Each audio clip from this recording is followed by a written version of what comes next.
ça, ça marche. Silence. Shalom. Salam alaikum.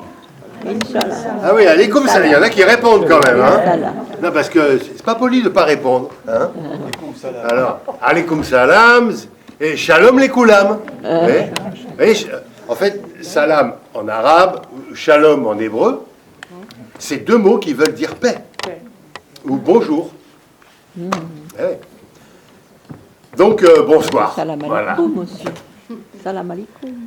Donc, maintenant que vous parlez deux langues de plus, moi, je vais aller préparer un petit thé à la menthe. C'est une bonne idée. Mais juste avant,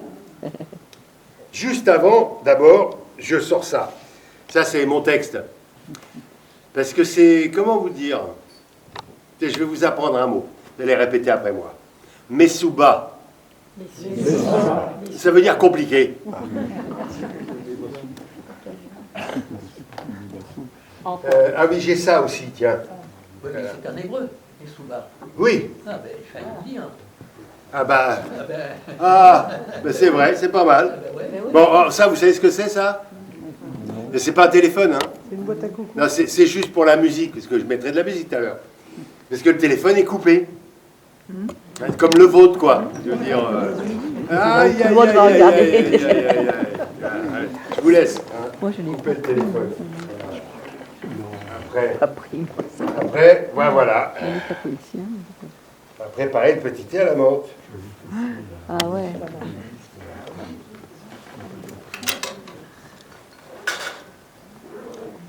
Alors, ma famille est d'origine marocaine. Des juifs marocains. Des béniseries.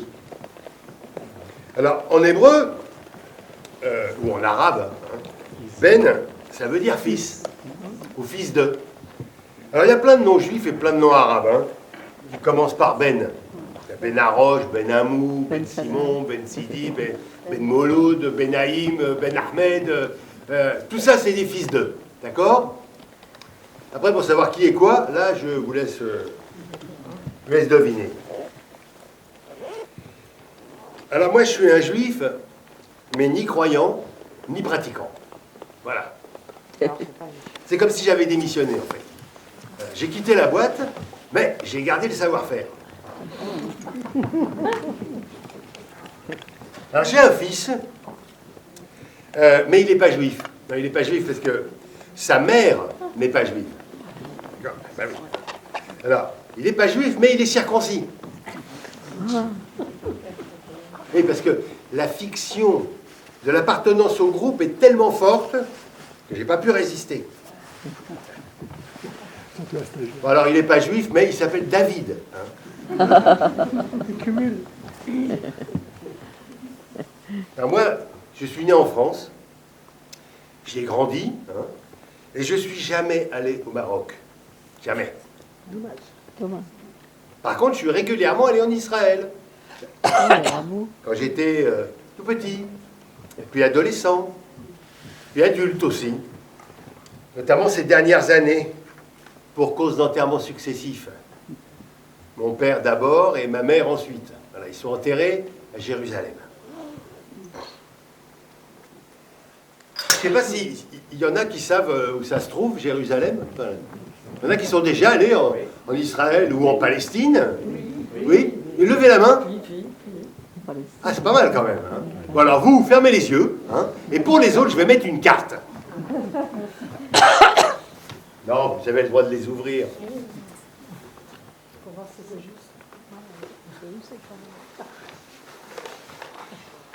Ah oui. Voilà. C'est ce petit bout de territoire à l'autre bout de la Méditerranée. Vous le voyez tous? En fait, c'est grand comme... Enfin, c'est plus petit que le tiers de l'Occitanie. Moins du tiers de l'Occitanie. Vous voyez? En superficie. Et là-bas, il y a 9 375 000 habitants. L'Occitanie, c'est moins de 6 millions. Tout entière. La France entière, c'est bientôt presque 68 millions. Vous voyez, en fait, c'est c'est tout petit. Voilà. Alors, je ne sais pas comment on dit conférence gesticulée en hébreu, ni en arabe non plus d'ailleurs, mais en français, une conférence gesticulée, c'est à la fois une conférence, donc avec des parties théoriques, hein, ou historiques en l'occurrence, et puis aussi du récit personnel.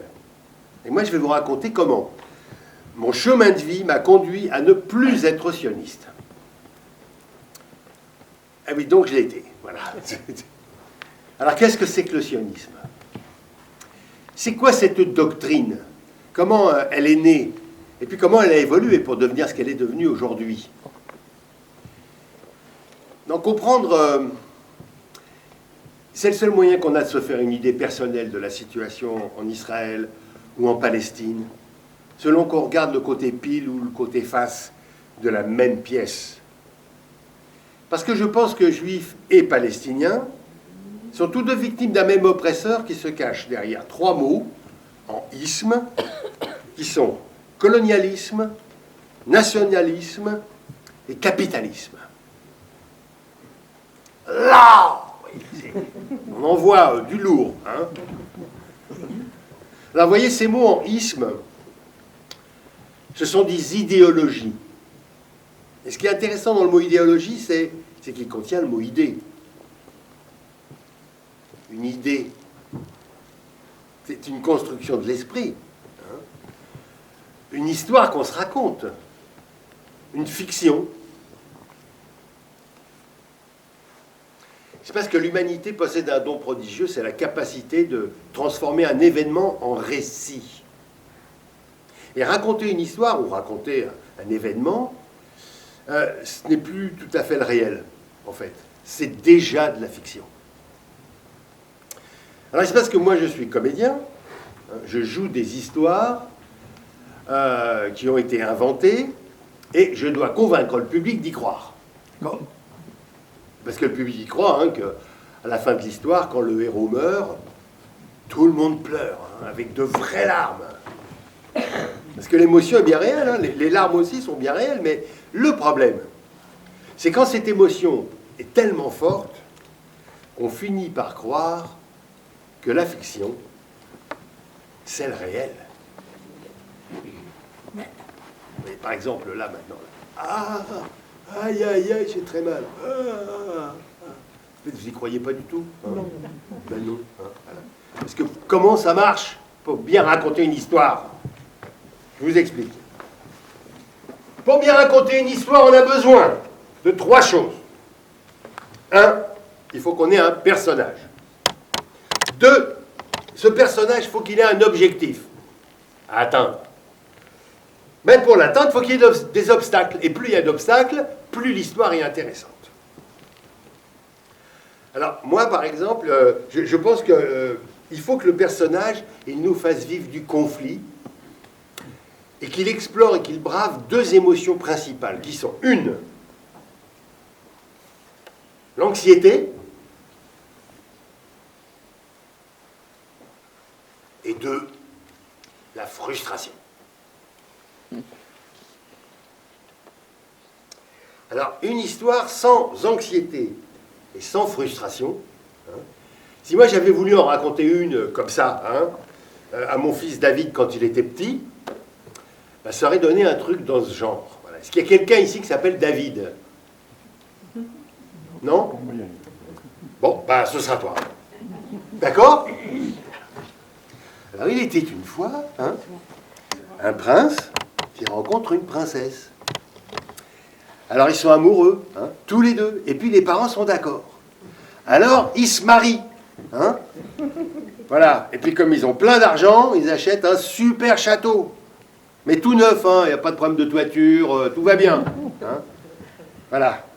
Et puis qu'est-ce qui se passe d'autre? Ah oui, ils ont des enfants. Hein, plein d'enfants. Ça marche aussi du premier coup. Hein, paf, paf, paf, paf. Voilà. Ils sont heureux. Hein. Bon, ben maintenant, tu peux dormir. Voilà. Mais papa, elle est nulle ton histoire. J'ai peur nulle part, il n'y a pas de méchant. Bah raconte-moi l'histoire. Comme là, il a enterré papy, hein, en Israël ou en Palestine. Ah oui, t'as raison, là-bas, il y a tout ce qu'il faut pour faire une bonne histoire avec du conflit. Alors, il était une fois, dans un pays à l'autre bout de la Méditerranée, près de la grande ville de Jérusalem, à côté d'une orangerie, vivait un jeune prince. Oui, mais alors, papa, le prince, il est juif ou il est arabe? Ah oui, vous voyez, en fait, tout de suite, le gamin, il a besoin de savoir s'il doit être anxieux ou pas. Hein, si le prince en question, si c'est le gentil ou le méchant. Hein. En fait, ça va dépendre de la famille dans laquelle il est tombé. Hein. Alors, papa, il est juif ou il est arabe? Bah, écoute, David, comment te dire? Bon, papy, il était né à Meknès, au Maroc. Hein. Et puis, en fait, il est là-bas, enfin, la famille est certainement là-bas depuis, on ne sait pas, hein, jusqu'à quand. En plus, béniserie, hein, ça vient du berbère, hein, et ça voudrait dire fils du passé ou de l'armoise. Voilà. En plus, on sait que les Juifs sont attestés à côté de Meknès, à Volubilis, depuis le 1er siècle après Jésus-Christ. Donc, en fait, il est de là-bas depuis toujours, quoi. Donc, berbère, arabe, tout ça, ça s'est mélangé. Donc, on peut dire que papy, il était juif et arabe. Voilà. Et donc, il est juif et arabe. Donc, ça, vous voyez, c'est typiquement le genre de truc qu'on ne peut pas faire. Non. On ne peut pas donner des informations contradictoires. Juif et arabe. Non, c'est pas possible. Ça s'appelle la dissonance cognitive, ça. Hein. Non, il faut choisir son camp. Non, c'est ou juif ou arabe. Hein. Puis en plus, il faut être tranché. Bon, alors, on t'attend. Michel, c'est quoi? Il est juif ou il est arabe? Ok, ben on va dire qu'il était juif. Et bon, ben alors, juif. Oui, mais alors, juif quoi? Hein? Laïque, réformiste, traditionnaliste ou orthodoxe? Faut être tranché. Ok, d'accord. Bon, alors on va dire orthodoxe. Hein. Papy, il n'était pas orthodoxe, hein. Attention. Hein. Non, parce qu'en plus, celui-là, il a la peau blanche, hein, des trucs, machin, comme ça, là. Et puis il a un chapeau en fourrure, là, un grand manteau en laine noire. En fait, il est très probablement d'origine polonaise, hein, ou hongroise. Voilà. Et en fait, à Jérusalem, il fait très chaud l'été. Mais alors, mais pire qu'ici, hein. Ici, il fait chaud, on transpire. Mais alors là-bas, c'est grandes eaux. Hein. Donc le mec, là, on le reconnaît, il est là, avec ses auréoles sous les bras. Là, mais ça, je sais pas, moi, personnellement, je trouve que ça ne le fait pas comme prince charmant, mais bon... vous, madame, vous en pensez quoi? Ça le fait, là, le prince charmant, là, comme ça, là? Alors, oui ou non? Faut être tranché, on a dit. Hein? Non. Bon, j'ai entendu quelqu'un dire non. Allez, c'est non, d'accord. Bon, alors comment on fait? On prend en fait un autochtone, quoi, un mec qui est habitué au territoire, quoi. Un prince autochtone, je sais pas moi, comme Aladdin, quoi, par exemple. Aladdin, ça le fait, Aladdin? Oui? Donc un arabe, hein? Voilà, c'est tout. Ok, alors, si c'est Aladdin, c'est un arabe. Oui, mais alors arabe? Arabe chrétien ou musulman? Hein? Puis arabe israélien ou palestinien? Druze? Bédouin? Donc on a dit alors chrétien ou musulman? Bon, on va essayer chrétien. Alors chrétien. Oui, mais alors copte, orthodoxe, apostolique romain, maronite, luthérien, anglican? Ok, non, musulman alors. Oui, mais alors sunnite, chiite, alamite ou sophiste?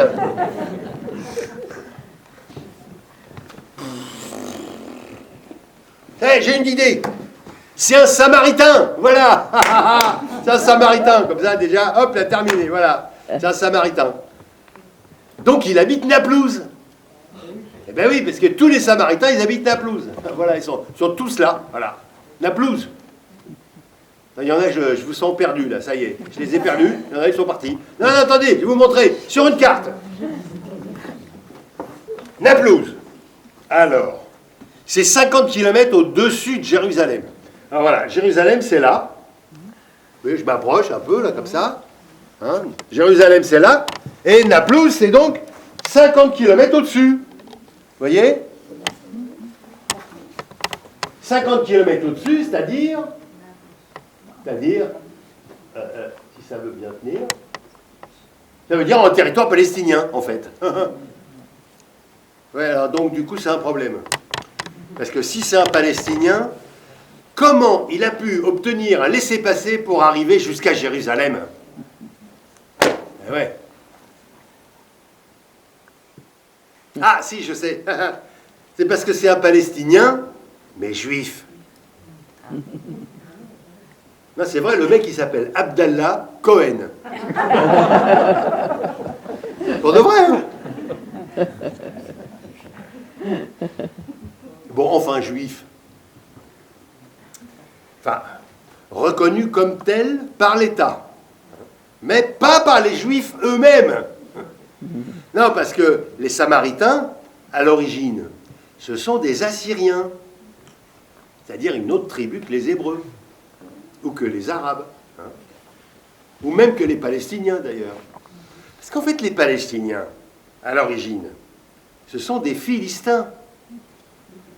C'est-à-dire des Crétois, qui ont été chassés de Crète par les Doriens à la fin de la guerre de Troie. Bon, moi je vous parle de ça, ça date de l'âge de bronze. Hein. En fait, c'est la fin de l'âge de bronze, voilà, la guerre de Troie. Voilà. Et en plus, on imagine hein, que depuis le temps, tout ça, avec des mélanges, il y a pu y avoir, enfin bon. Ah oui, alors reprenons Le Prince. Donc là, normalement, c'est bon, hein, le gamin, il dort, oui.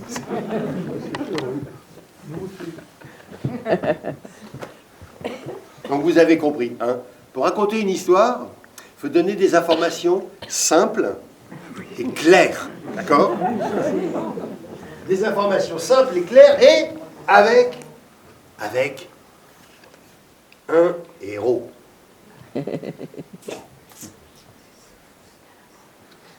Papa, c'est quoi un héros?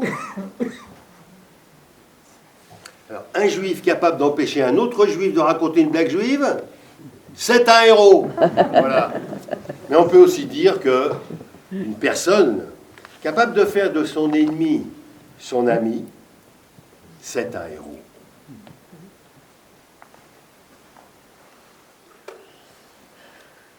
Alors, un héros, ou son contraire, hein, le bouc émissaire, ça a pour fonction de nous dire ce que sont le bien et le mal, hein, quel exemple suivre, et comment nous devons nous comporter.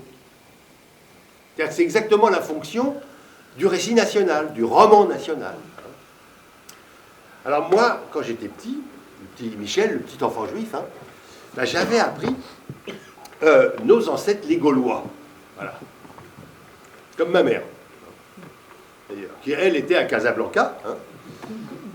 Enfin, comme tous les enfants de toutes les colonies, hein, que ce soit à Tahiti, au Sénégal, tous les enfants répétaient nos ancêtres les Gaulois. Voilà. Molière est mort sur Seine. Le vase de Soissons. Roland à Roncevaux. Est-ce que tout le monde connaît ici l'histoire de Roland à Roncevaux? Il y en a qui ne la connaissent pas. Est-ce qu'il y a des gens qui ne s'en souviennent pas, qui... Oui? Ça nous a marqué. Comment? Bon, eh ben alors on va la démonter, hein, on va la raconter pour vous, vous allez voir. De toute façon, c'est pas très compliqué. Hein. Roland, c'est le héros, d'accord? Son objectif, c'est de rentrer à la maison, parce qu'en fait, il était parti en vacances en Espagne, pour aller un petit peu se dérouiller les poignets, hein. Voilà, parce qu'ils avaient... Bon, bref. Et premier obstacle, au retour, hein, les Pyrénées. Vous connaissez bien, vous, les Pyrénées. Hein. Et oui, c'est ballot, parce que en fait, ils n'y avaient pas pensé que c'est comme ils y étaient déjà à l'aller, peut-être, je sais pas ce qu'ils avaient imaginé, qu'elles ne seraient plus là au retour. Je ne sais pas. Bon, mais c'est pas très grave, hein. Mais c'est juste les Pyrénées, ça marque les esprits un peu comme montagne. Bon, premier obstacle, les Pyrénées. Deuxième obstacle, ils se font attaquer par les Sarrasins. Là, déjà, on est anxieux, vous voyez? Troisième obstacle, c'est le traître Ganelon. qui va dissuader Charlemagne d'aller sauver son neveu Roland. Et du coup, ben voilà, une fois que l'armée est décimée, ben, Roland, il est tout seul dans la montagne, il est là avec sa trompe là. Alors il sonne, personne ne vient. Du coup, Roland meurt. Hein, fin de l'histoire. Frustration. Bon, voilà. Mais bon, hein, l'ennemi est désigné, le Sarrasin. Or, en fait, on sait depuis que ce ne sont pas les Sarrasins qui ont attaqué Roland, mais les Basques, oui, les Vascons, les Basques. Or, en fait, à cette époque-là, déjà, les Basques sont chrétiens. Et plutôt que d'envoyer un message dissonant aux populations, il vaut mieux que l'ennemi soit d'une autre religion. Voilà. Et comme les musulmans, c'est des bons clients, c'est vrai, hein. Et en plus, ils maîtrisent, eux, les voies maritimes commerciales, donc quand même, ils nous emmerdent bien. Donc on va en faire des traîtres, des lâches, des pires de bagages, hein, qui vous attaquent par derrière, à coups de pique et de rocher. Ouais, l'intifada, comme ça, voilà. Tandis que le français, hein, avec Durandal,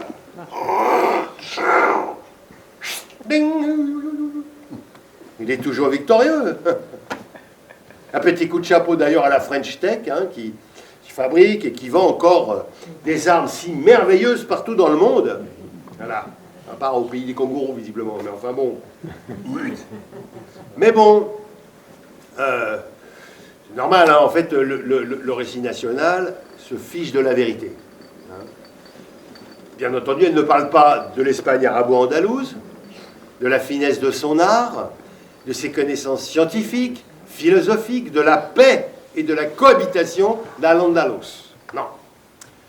Mais non, parce qu'en fait, comme le récit national se fiche de la vérité, ce qui compte, c'est de fabriquer un groupe solidaire qui défendra le territoire de son chef.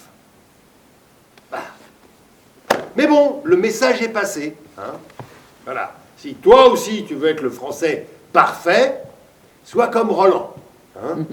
Voilà, sois fort, soit blanc, et soit loyal, et soit chrétien.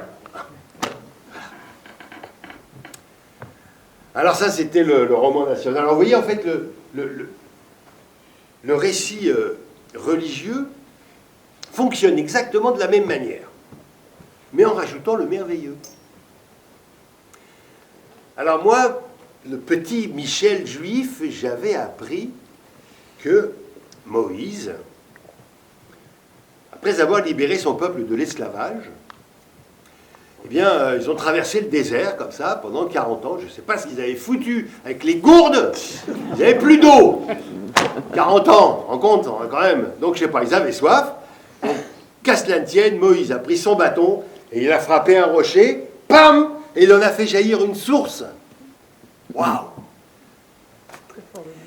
Mon copain Mohamed, il raconte que dans le Coran, on dit qu'arrivé à la Mecque, quand le prophète est arrivé à la Mecque, comme il n'y avait pas d'eau pour faire les ablutions, eh bien, le prophète a fait jaillir de l'eau d'entre ses doigts. Psh. Et mon copain Christian, alors lui, il raconte que Jésus, après avoir transformé l'eau en vin, déjà, il était allé marcher sur l'eau. Sur le lac de Tibériade, tout là-haut, là. Voilà. Il y a une blague qui se raconte en Israël, on dit, ouais, quand on voit le prix que ça coûte une traversée en bateau, on comprend pourquoi Jésus, il l'a fait à pied.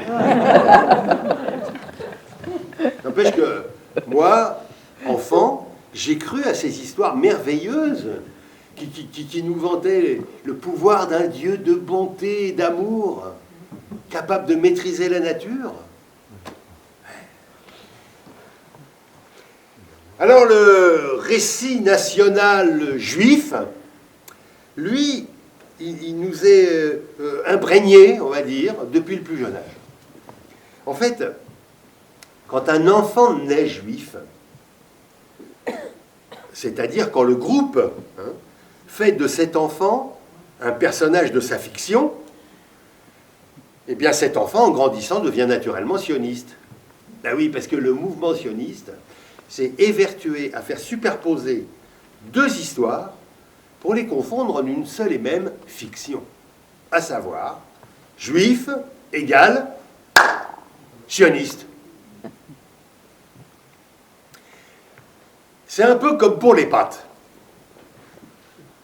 Non, non, ça n'a rien à voir avec les pâtes. Mais enfin, ça ressemble un peu. Vous allez voir. Si je vous dis des pâtes, vous répondez? Des pâtes. Eh bien, vous voyez, ça marche. Bon, en vrai, dans l'humour juif, il y a deux catégories. Hein. Il y a les blagues juives qui font réfléchir, hein, et les blagues antisémites qui font réfléchir. C'est l'histoire d'un juif allemand juste avant la Seconde Guerre mondiale. Il s'appelle Katzmann. Et puis il sent bien que ça monte là, ça monte depuis un moment, ça monte comme ça va mal tourner cette affaire pour les juifs. Alors il se dit, peut-être qu'il vaut mieux pas que je reste vivre ici, peut-être qu'il vaut mieux que j'aille vivre ailleurs. Et puis il se renseigne, et puis il se dit, ah mais moi j'aimerais bien aller en France, c'est pas très loin. Et puis il se renseigne un peu mieux, et là il se dit, oh, en France c'est pas terrible non plus, mais bon, c'est moins pire, alors je vais aller vivre en France. Puis arrivé en France, il se dit, non, on va peut-être mieux que je change de nom quand même, parce que là quand même ça se voit beaucoup. Et puis après, il a une nouvelle idée. Il se dit, oh non, je ne vais pas changer de nom. En fait, je vais juste traduire chaque partie de mon nom. Comme ça, on verra plus que je suis juif, mais je ne perdrai pas complètement mon identité. Il se dit, Katzmann. Katz, c'est le chat. Hein? Man, c'est l'homme. Je vais m'appeler Monsieur Chat l'homme.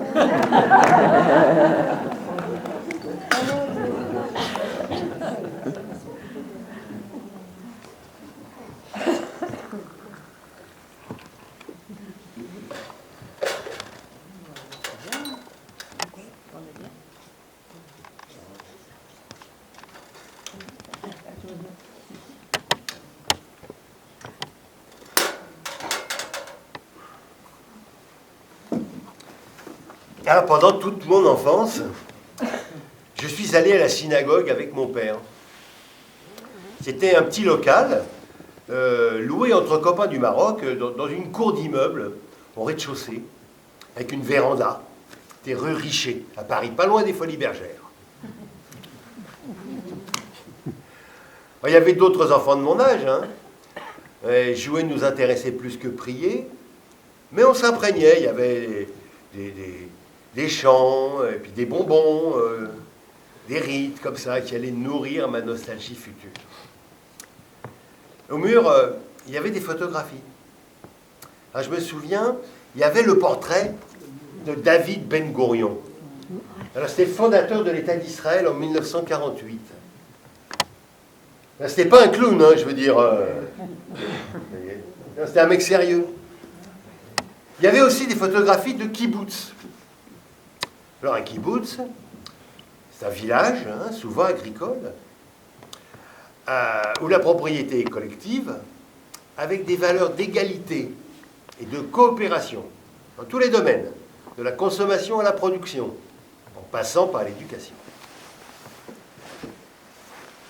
Alors sur cette photo, je me souviens, on y voyait une jeune femme en short, sous un oranger, une autre sur un tracteur.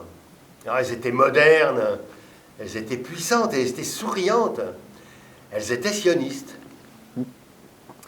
Papa, c'est quoi le sionisme? Ah, chut!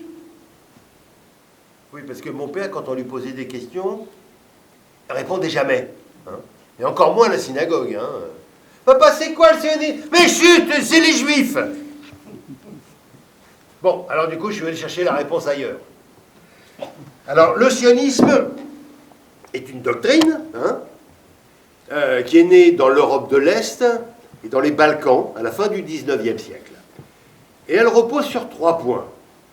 1, le peuple juif existe.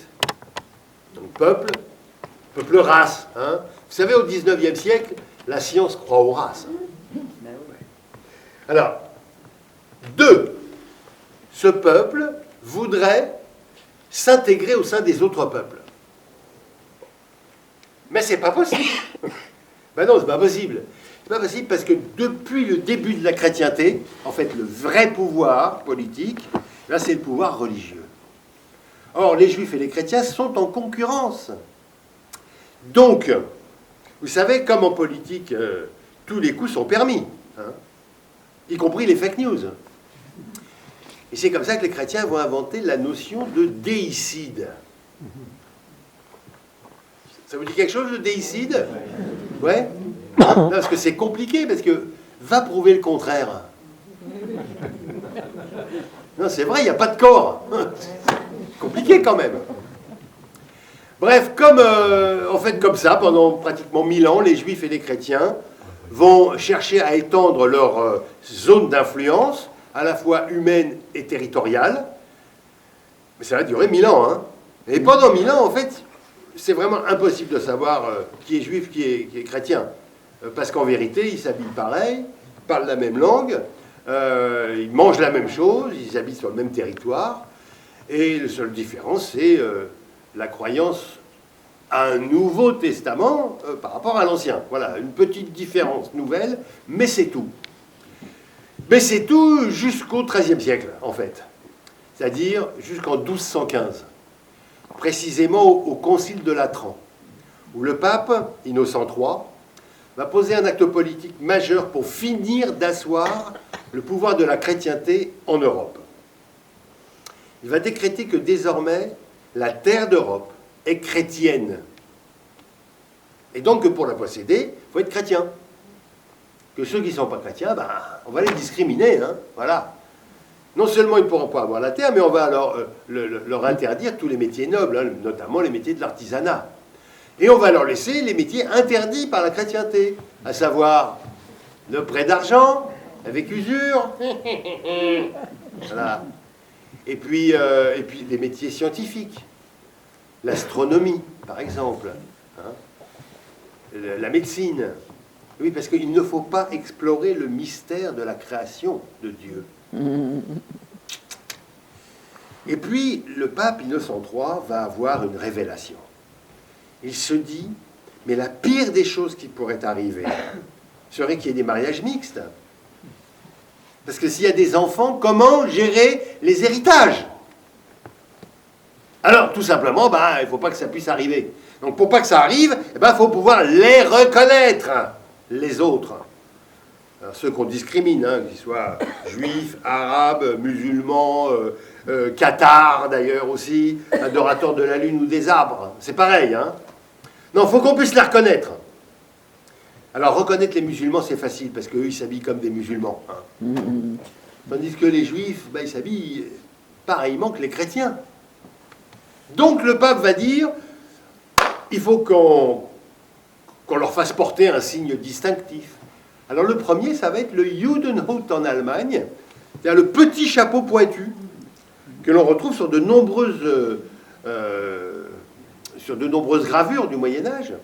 Souvent, il est carré même. Donc, des fois, on a la rue des chapeaux carrés. Et ça veut dire que c'est la rue des Juifs.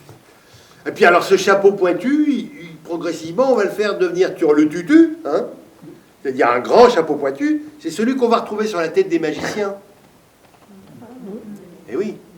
Et puis ensuite, des astrologues aussi. Et puis ensuite, il va juste suffire de le peindre en noir, hein, puisque c'est un instrument de discrimination. Donc de le peindre en noir, de le cabosser un peu, hop, on le met sur la tête des femmes, et on se chauffe avec pendant l'hiver. C'est pratique, quoi. Vous voyez ? Ça va être le premier. Mais le deuxième, ça va être l'obligation du port de la rouelle. La rouelle, c'est un disque jaune qui doit être cousu sur le vêtement et visible de loin. C'est-à-dire la préparation à quelque chose qui viendra plus tard. Donc, ah oui, à ce moment-là, pour les chrétiens, le sport favori, c'est le pogrom. Vous savez ce que c'est un pogrom?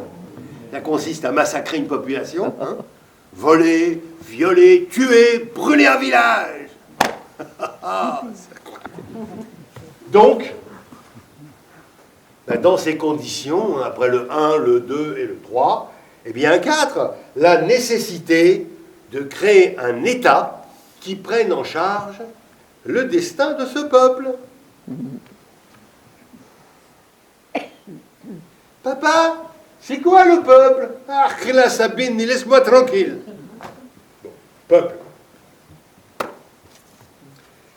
peuple. Peuple. 1789, la Révolution française. Le droit des peuples à disposer d'eux-mêmes. Il faut pour chaque peuple un État-nation.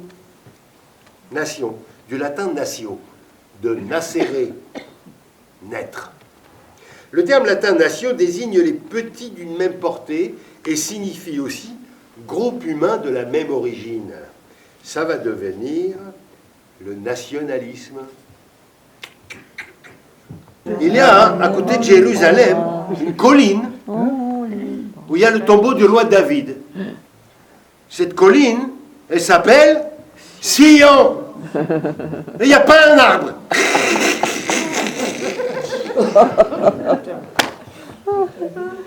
Tu vois, Michel, si tu dis Sion, c'est comme si tu dis Jérusalem. Jérusalem, c'est Dieu. Et Dieu, c'est tous les Juifs. Tu as compris? Viens là. Allez, tiens, viens. Voilà, tiens, prends des bonbons, mange mon fils, mange. Mais c'est vrai ça? Bien sûr que c'est vrai. Tu demanderas à ton père. Bon, en fait j'ai compris plus tard que ça c'était de la fiction moitié nationale et moitié religieuse, hein, et qu'elle utilisait un lieu réel, hein, le mont Sillon, donc comme les Pyrénées, hein, pour faire croire à la fiction que Sion, c'est la terre des Juifs de toute éternité. Chercher à comprendre, hein, c'est commencer à désobéir. Questionner, c'est déjà se révolter.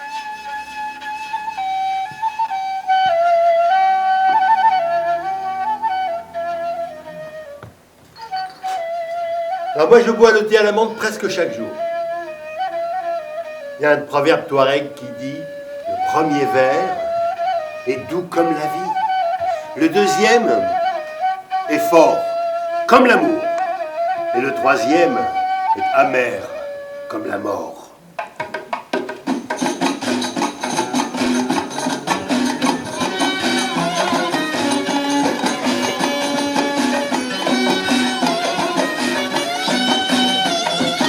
Ça va? Ouais? Là, je sais pas, ils me sont tendus là d'un seul coup. Non, c'est vrai, il y en a, ils se comptent là. Mais combien on est là? Ouais. Voilà, celle que vous entendez. Qui n'a pas eu son verre de thé? Tout le monde en a. Je vais vous faire vivre une expérience. L'expérience de la frustration. Et ouais, si vous voulez la fin, il va falloir l'écouter à nouveau.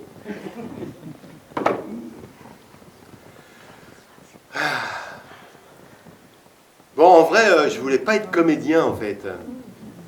Je voulais être danseur. Ouais, c'est vrai, hein? Je voulais être danseur. Ouais. Non, parce que quand j'étais adolescent, vous voyez, j'avais beaucoup besoin de bouger. Du coup, la danse, ça m'allait bien. Parce que quand j'étais à l'école, moi, j'étais enchaîné là sur une chaise. J'étais déchaîné, hein. Voilà. Ce qui fait qu'arrivant en fin de troisième, avec des notes catastrophiques, en fait, j'ai rencontré une conseillère d'orientation. Et elle m'a beaucoup aidé.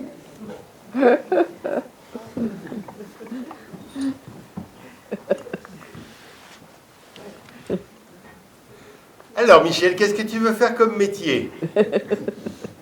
Danseur? Non, j'ai bien dit comme métier.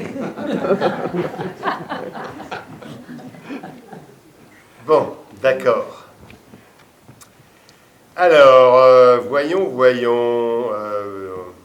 En fait, si tu veux être danseur, c'est parce qu'en fait, t'aimes la musique, en fait. Hein? T'aimes la musique, n'est-ce pas? Tu aimes la musique, oui ou non? Oui, t'aimes la musique. Bon. Voilà, alors si t'aimes la musique, c'est que t'aimes le son. Ingénieur du son. Tu sais, les tables de mixage, là, hein, les boutons, l'électronique. L'électronique. Donc tu vas aller faire un CAP de monteur-câbleur et tu discutes plus. Voilà. Il n'a rien à voir. Non, mais j'ai mis du temps à comprendre comment je m'étais fait avoir. Hein. J'avais été mis sur une voie de garage. Mais c'était pas qu'un problème scolaire. Hein. Non, non. Non, c'était un problème de classe sociale, je veux dire. Hein. Parce que j'avais pas les codes et mes parents non plus. Alors du coup, bah voilà, à 15 ans, bah, j'ai arrêté la danse. Hop! Ah non, non, je me suis fait avoir un paquet de fois. Par exemple, en fait, mes parents faisaient les marchés. Du coup, un dimanche matin, sur le marché, j'ai croisé des militants qui distribuaient des tracts. Hein. Alors ça parlait d'injustice sociale, d'amitié entre les peuples. Moi, je m'étais reconnu dans ce discours. Alors j'avais donné mon nom et mon adresse pour adhérer au mouvement des jeunesses communistes.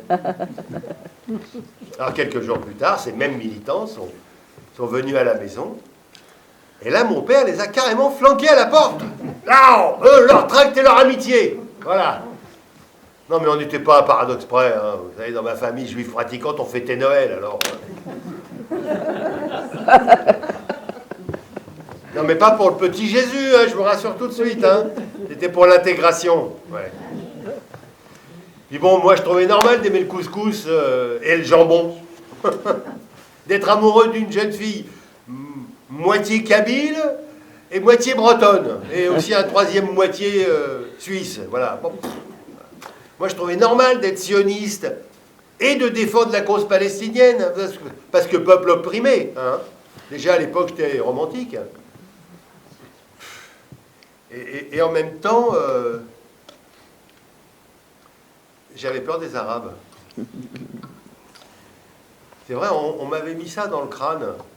Puis la logique était simple, hein, c'est puisque tu es juif, tous les pays arabes sont en guerre contre Israël, donc tu dois te méfier des Arabes. Vous savez, cette peur des Arabes, en fait, c'est pas qu'une blague juive. Hein. Parce qu'en fait, les Français aussi, ils ont peur des Arabes. Hein. C'est vrai, quoi. Hein. Puis ça date pas de la guerre d'Algérie, en fait. Non, c'est dans les fondements de notre culture, de notre histoire française. Charles Martel. Roland à Roncevaux. Tu dois te méfier des Sarrasins. Voilà, à la maison, mes parents parlaient arabe. Voilà. Et ils regrettaient l'amitié, la solidarité entre les communautés au Maroc. Pour nous, les chaussons, c'était des babouches. Les robes de princesse, c'était des caftans. La musique, c'était Kalsoum, Farid El Atrache, Mohamed Abdel Wahab, Eric Azaraï, Dolbeha Yoshibani, Dolbeha, Dolbeha Tadim Alikou Aliya. Ce soir, nous irons danser.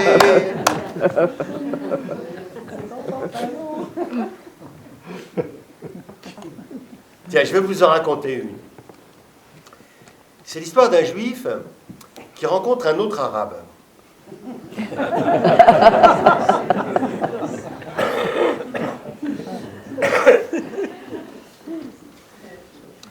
En fait, à 7 ans, je voulais savoir pourquoi d'un côté il y avait des juifs qui parlaient arabe et de l'autre côté des juifs qui parlaient allemand. Oula. Et c'est vrai, d'autant que les deux ils priaient en hébreu. Hein. Enfin, pas tout à fait même hébreu, parce que bon, les autres ils prononcent mal. Bon. Un jour, avec mon père, on est rentré dans une autre synagogue. Il est instantanément ressorti. Il a dit, oui, c'est des fouz-fouz, des ashkénazes, des polonais ou je sais pas quoi, ils savent même pas prier. Mais c'est là que moi j'ai compris que si eux, c'est des ashkénazes, alors nous sommes les séfarades. Oui, mais, papa, et Avi, le mari de Shoshana, lui, il vient d'Irak. Hein? Alors il est quoi, lui? Ah là, mon fils, pour une fois, tu poses une bonne question. Et là, sors ton cahier, tu vas écrire. Tout explique et tu vas voir. Alors, tous ceux-là qui viennent de là, l'Allemagne, la Pologne, la Tchèque, toutes ces saloperies, tout ça là-bas, tout ça, ça c'est les Ashkénazes, voilà. Ashkénazes, yallah, voilà comme ça. Est-ce que je sais l'orthographe? C'est toi qui écris, débrouille-toi, mets la H où tu veux, voilà. Après, tous ceux qui ont été chassés d'Espagne en 1492, par cette salope-là, Isabelle la catholique, pendant qu'il y en a, ils sont partis découvrir l'Amérique, nous, on a découvert le Maghreb, voilà. Mais c'est vrai, tu rigoles. Attends. Ce qui fait que ceux qui viennent de Tunisie, d'Algérie, le Maroc, tout ça, ça c'est nous. Ça, c'est les séfarades. Voilà, comme ça. Voilà. Voilà.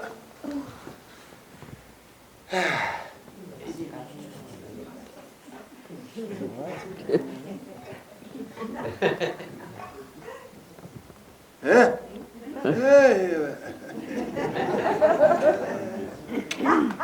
Voilà, c'est comme ça. Là, c'est comme ça, voilà, c'est tout. C'est comme ça. Mais arrête, hein. Ça suffit avec les questions. Et encore, vas-y, questionne, et encore. Et là, ça suffit. Nous emmerdés comme ça. Alors, à force de poser des questions, on a trouvé une réponse. Voilà, c'est tout. Alors, à donner un nom à ceux-là. C'est les orientaux. Voilà. Les Mizrahim.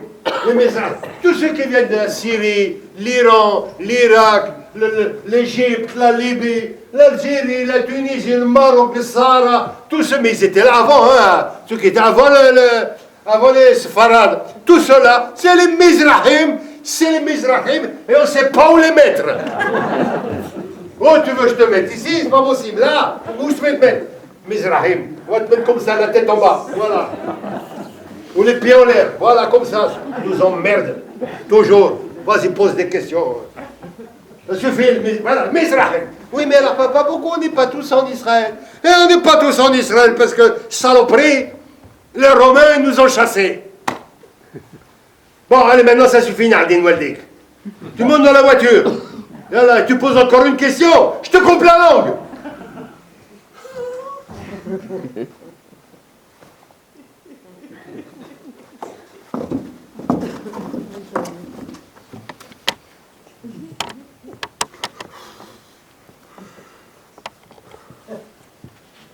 Dans la 404 break, à l'avant, il y avait une banquette 3 places. Moi, j'avais le droit de m'asseoir là. Alors, quand on partait tôt le matin, moi, je me collais à mon père, et la première chose qu'il faisait dans la voiture, c'était sa prière. Voilà. Shema Israël, Adonai Eloheinu, Adonai Echad. Je vous jure, il conduisait comme ça. Mais pendant ce temps-là, moi, dans ma tête, tic, tic, tic, tic, tic. Les Romains nous ont chassés. Les Romains. Jules César. Les Gaulois, Vercingétorix. Les Gaulois qui se sont mis à parler la langue des Romains, à s'habiller comme les Romains. Donc, pour les Juifs, c'est pareil. Quand ils ont été chassés, ils sont partis dans toutes les directions en même temps. Ceux-là, ils sont habillés comme cela, et comme cela. Et du coup, ils se sont mis à parler leur langue. Et ceux-là qui sont partis d'ici, qui sont arrivés là-bas, ils sont mis à s'habiller comme cela, et à parler aussi leur langue. Voilà. Mais au bout de 2000 ans, comment on peut croire qu'on est encore un seul et même peuple? Ça, c'est plus compliqué, ça. Bon, en fait, c'est pas du tout sûr hein, qu'on a été chassé. C'est vrai? C'est pas sûr. En fait, c'est ce qu'on nous apprend. En fait, on sait qu'ils ont été bannis de Jérusalem. Bon, avec l'autorisation de ne revenir qu'1 jour par an pour se lamenter sur le mur du temple qui avait été détruit. Mais chassés. Alors oui, il y a eu des révoltes, c'est vrai. Alors on a peut-être effectivement banni les meneurs, hein, ou les intellectuels, hein, ceux aussi qui avaient un peu des biens et que l'on avait spoliés, ceux-là aussi on les a peut-être chassés, Mais pas tout le monde. En fait, j'ai appris beaucoup plus tard que cette histoire de dire que les Juifs avaient été chassés, en fait, c'est les chrétiens qui l'ont inventé. C'est un truc de dingue. Ben oui, parce que, écoutez bien, après le déicide, le pacte avec Dieu et le peuple élu, hein, eh bien, le pacte avait été rompu. Donc, naturellement, ils sont chassés, et en perdant leur droit d'aînesse, ce sont les chrétiens qui deviennent les propriétaires attitrés de cette terre. Eh oui. Deuxième fake news, hein, en fait, hein, là, en l'occurrence. Hein. Et en fait, les sionistes, ils ont repris cette histoire bien plus tard, au 19e siècle. Parce que dire qu'on a été chassé, ben, ça permet de réclamer le droit au retour. Eh bien oui. Comme les Palestiniens, qui eux aussi réclament le droit au retour. Mais bon, eux, on ne va pas leur accorder, hein, faut pas déconner non plus. Oh. Les Arabes, oh. C'est dur à avaler quand même, hein, ces histoires-là. Hein. Non, c'est dur à avaler parce que moi, j'ai été construit sur la base d'autres récits mélangés à de l'amour. Alors, comment déconstruire le récit sans toucher à l'amour?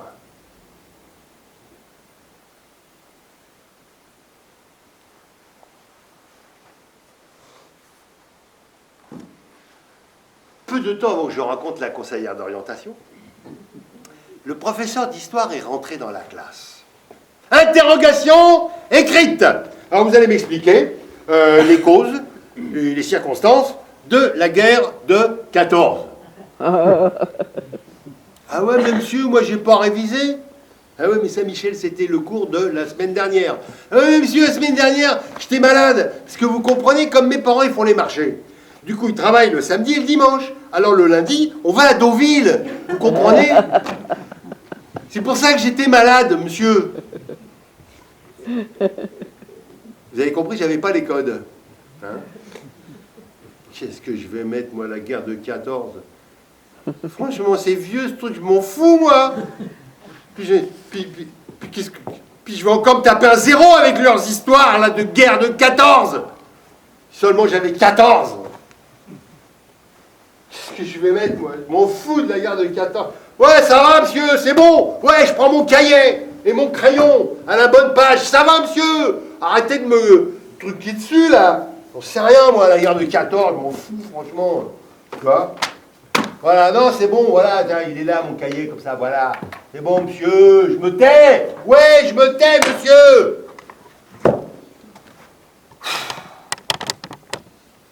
Qu'est-ce que je vais mettre, franchement? Rien à foutre, moi, d'abord. La guerre de 14, tiens, regarde.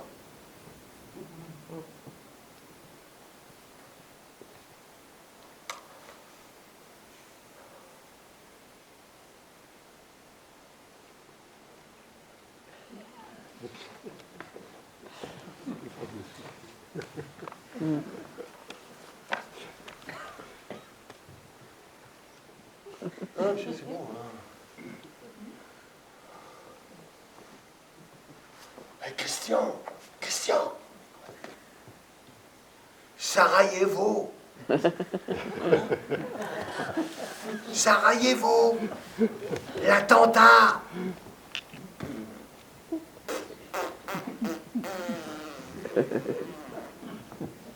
Ah, ok, d'accord, ok. Alors, la France et l'Allemagne, qui étaient deux puissances mondiales, se sont fait la guerre partout dans le monde à cause de Madame Sarajevo.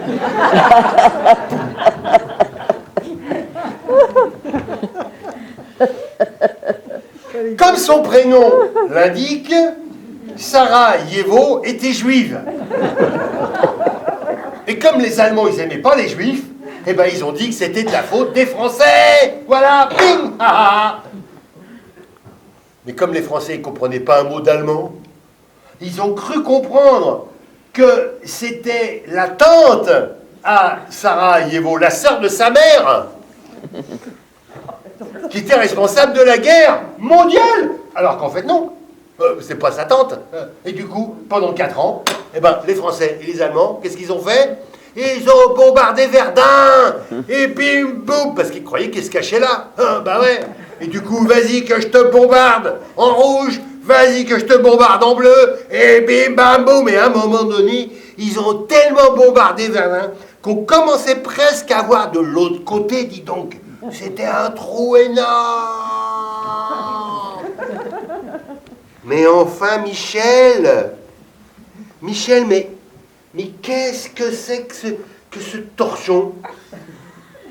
Michel, la guerre de 14 est une guerre coloniale, une guerre de territoire, hein, pour s'approprier des matières premières, des ressources énergétiques. Moi, je l'invente, le prof, hein. Oui, il n'était pas comme ça en vrai, hein. Non, j'aurais bien aimé parce que j'aurais gagné du temps. Bon, Michel, je te mets pas 5 heures de colle, d'accord? Mais pour la prochaine fois, tu feras un exposé sur la chute de l'Empire ottoman, d'accord? Ça concerne les Juifs et les Arabes, ça va t'intéresser, hein? Bon, en vrai, je les ai eus, hein, les 5 heures de colle, hein? Ouais. Et l'exposé, ben, c'est maintenant que je le fais, ben, voilà.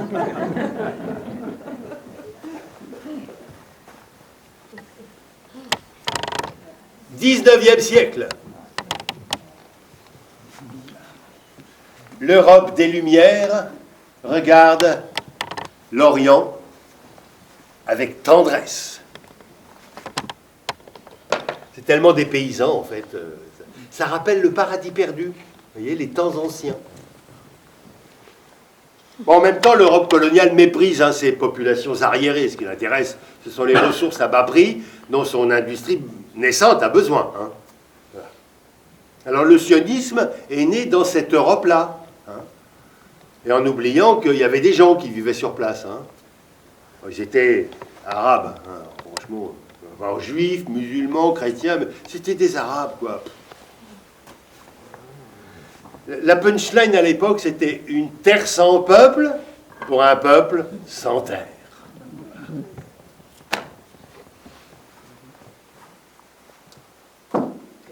En fait, la Palestine, à ce moment-là, faisait partie de l'Empire ottoman. Et l'Empire ottoman, qui était grand quand même, hein, dans son projet de développement économique, eh bien, avait décidé de s'associer aux Prussiens, qui, eux, avaient l'intention de créer une voie ferrée qui faisait Berlin-Bagdad. Bagdad, Bassora, hein, et puis de pétrole. Et puis il y aurait eu plein de petites gares un peu partout, donc c'était très bon pour l'économie de l'Empire ottoman. Ce qui fait que quand la guerre de 14 éclate, eh ben, les Ottomans sont associés aux Allemands.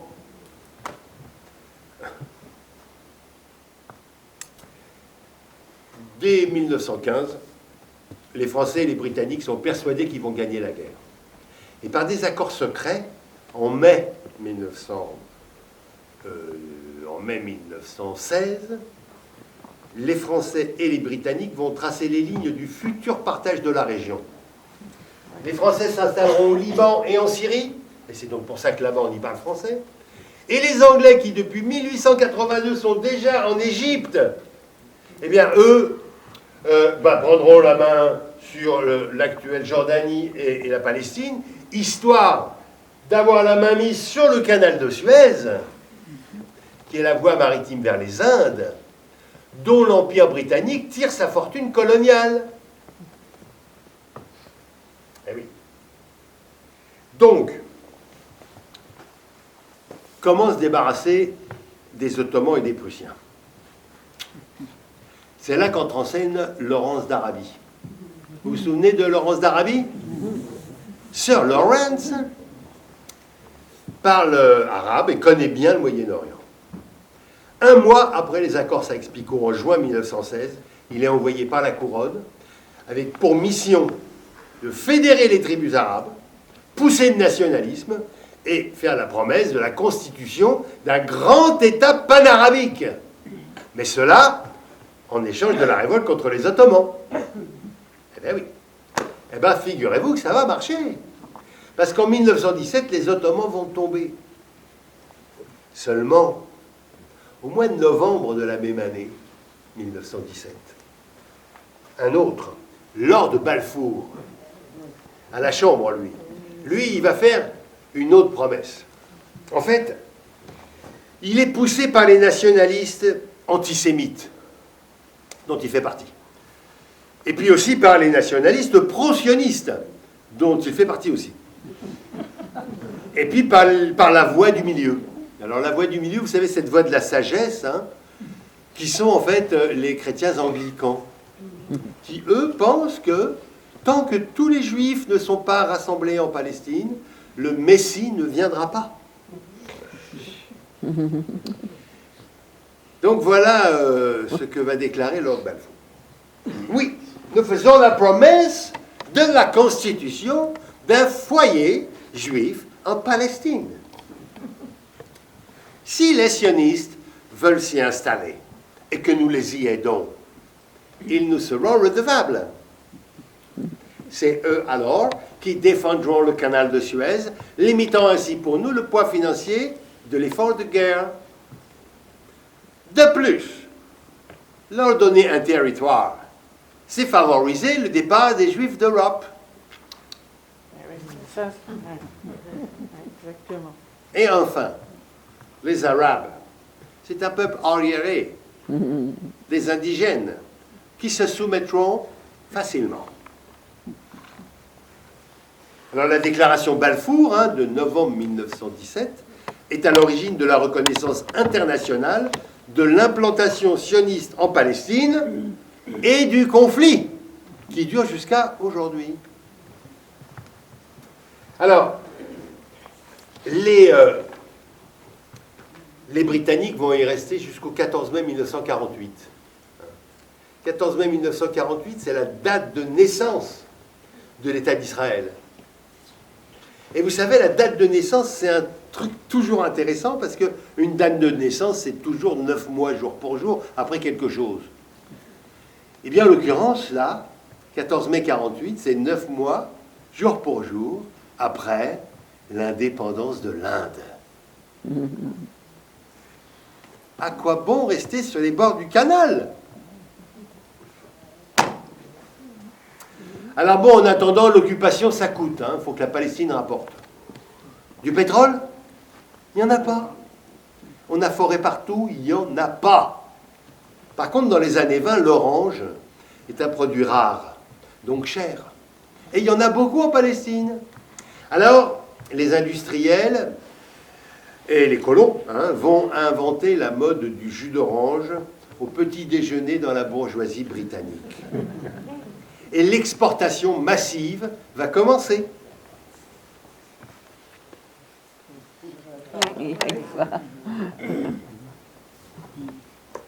Alors en fait, ça c'est l'affiche d'un film documentaire d'Eyal Sivan qui s'appelle Jaffa, la mécanique de l'orange.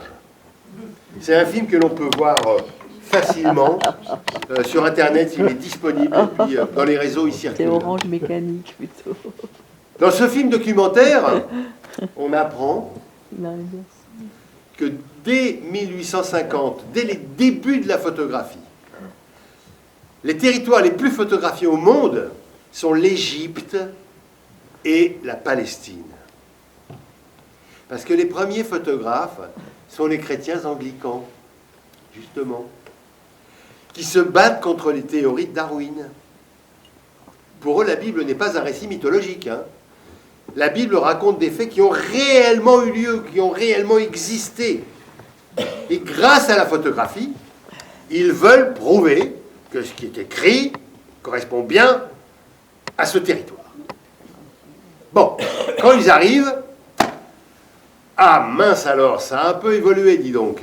C'est ballot, parce qu'en fait, à ce moment-là, c'est un pays moderne pour un pays d'Orient.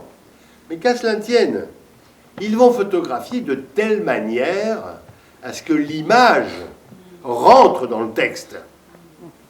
à savoir du désert, traversé par quelques chameaux. Ils vont inventer un genre photographique qui s'appelle le genre biblique. Et c'est comme ça qu'on va retrouver Gaspard, Melchior et Balthazar. Et je vous l'approche parce que quand même, vous ne le voyez peut-être pas bien, mais ici, il y a aussi Mohamed. Hein, quand même.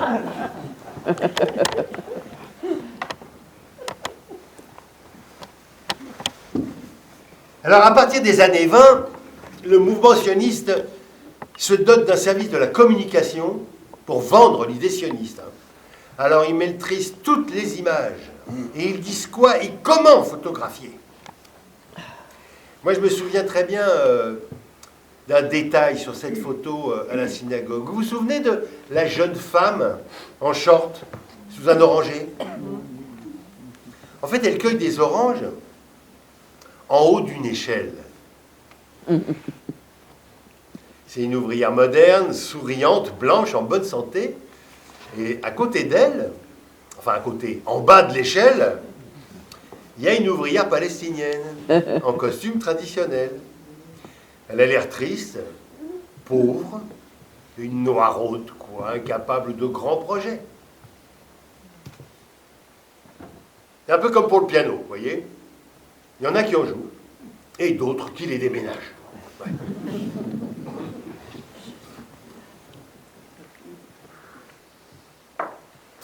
Dans la petite synagogue de la rue Richer, jusqu'aux années 70-80, en plus des photographies, on y a aussi projeté des films qui étaient envoyés par l'agence juive.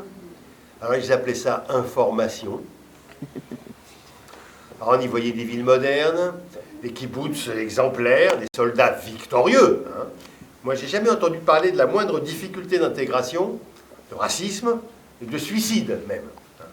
Non, parce qu'avec le sionisme, la vie était belle comme un conte de fées. Hein. Alors la fiction a bien marché pour certains, mais pas pour tous, non, et en l'occurrence pas pour mes parents. Novembre 1948. Prosper et Suzanne, donc mes parents, quittent le Maroc pour aller s'installer en Israël. C'est un rêve, hein. Alors d'abord, il a fallu rejoindre Marseille, où tous les futurs migrants étaient rassemblés au camp d'Arenas, qui est devenu un Leclerc, avant de prendre le bateau. Hein. Et comme tous les futurs migrants du Maghreb, ben, mes parents voyagent en 3e classe. À ce moment-là, mon grand frère est bébé, il a 8 mois. Voilà. Allez Maurice, mange, une cuillerée pour papa. Allez, une cuillerée pour maman. Allez, allez, mange. Et Dieu du bastingage, tout là-haut, là, une femme européenne, une juive ashkénaze, regarde ma mère, lui donner à manger, et elle s'étonne. Je ne savais pas qu'au Maroc, vous connaissiez la petite cuillère.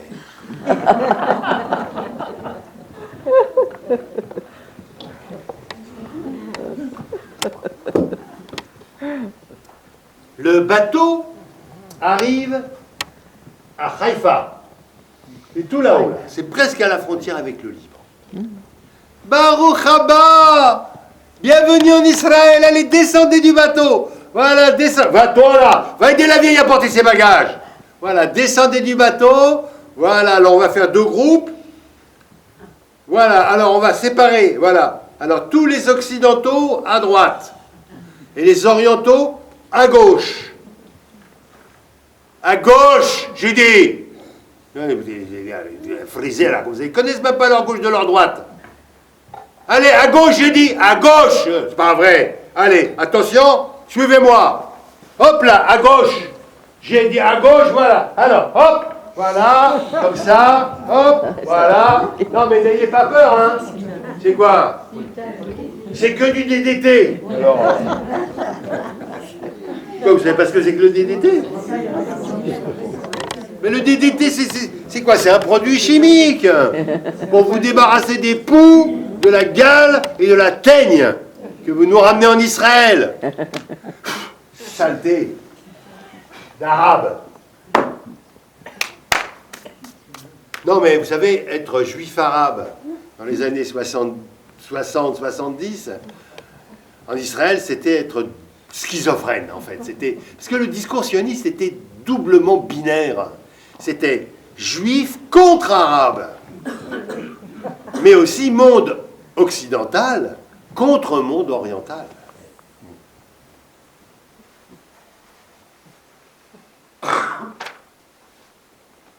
Je vais vous lire un extrait d'un livre. Voilà. Celui-là. Moi, juif arabe en Israël, Mordechai Soussan. Bon, je me suis inspiré pour mon titre. Les orientaux sont les prolétaires d'un système créé et dominé par des maîtres qui viennent d'Europe. Aux Ashkénazes qui arrivent, aux frères retrouvés des maisons en dur, en centre-ville, de bons emplois, des situations d'avenir. Aux orientaux, les Mahabarot, les taudis en marche des grandes villes, le chômage, ou les travaux les plus rebutants, temporaires et forcément mal payés. À peine quelques 5% poursuivent des études supérieures. Alors vous savez, récemment, en discutant avec ma cousine Nourit, qui vit là-bas, en Israël, je lui ai demandé, dis-moi Nourit, j'ai entendu dire que des bébés ont été volés dans des maternités à des femmes d'origine d'Afrique du Nord. Est-ce que c'est vrai ça? Bien sûr c'est vrai. Nous on a vécu ça. Ma mère, après moi, elle a eu un garçon. Et juste après l'accouchement, quand elle a demandé il est où mon bébé, on lui a répondu il est mort. Comment ça il est mort? Il était vivant. Je l'avais dans mes bras, je veux le voir. Non madame, c'est fini, il est parti. Je veux le voir, c'est fini madame. Tu vois Michel, c'est longtemps après qu'on a su que c'était pour donner à des couples d'Ashkénazes qui ne pouvaient pas avoir d'enfants. On disait que les Marocaines c'était des pondeuses. Ouais, si tu savais ce qu'ils nous ont fait. C'est qui il? C'est qui cet autre-là, que l'on avait reconnu comme identique à nous-mêmes?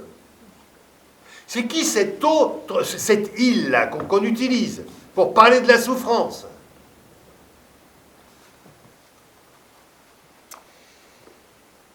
La révolte va partir d'un quartier de Haïfa, Wadi Salib.